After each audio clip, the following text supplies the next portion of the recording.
Being authentic, being who we are supposed to be. It's really interesting to me because when I think about what that takes, and I think about how effective we can be with other people. Now, this is a wonderful network event, isn't it?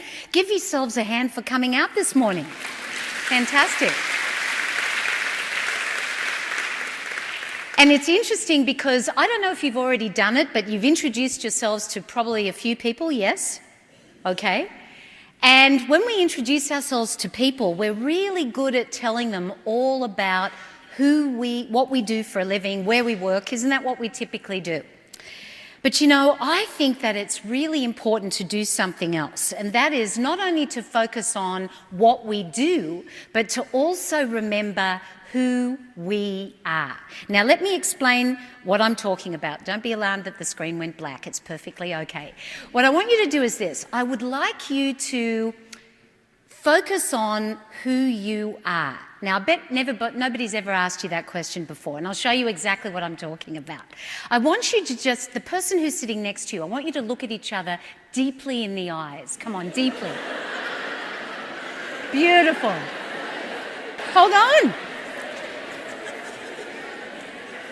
Now, this is funny because you don't even know why you're doing it.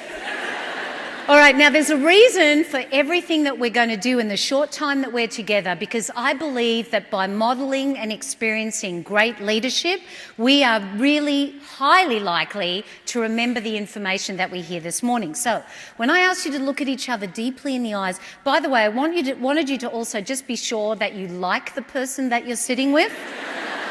Okay. It's much more interesting, isn't it, to focus on who we are, not only what we do, because who we are is all about our character.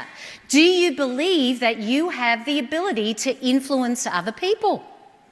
Absolutely. How do we influence other people?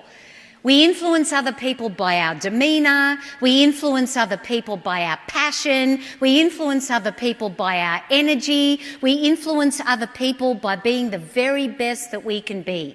And we should never underestimate the power of our influence. And indeed, it's very much a part of the leadership profile that I'm sure many of you are familiar with. The word influence comes up at least 3 or 4 times in that description. So we influence people. And that's why I think that it's wonderful to think about the word leadership as being a state of mind.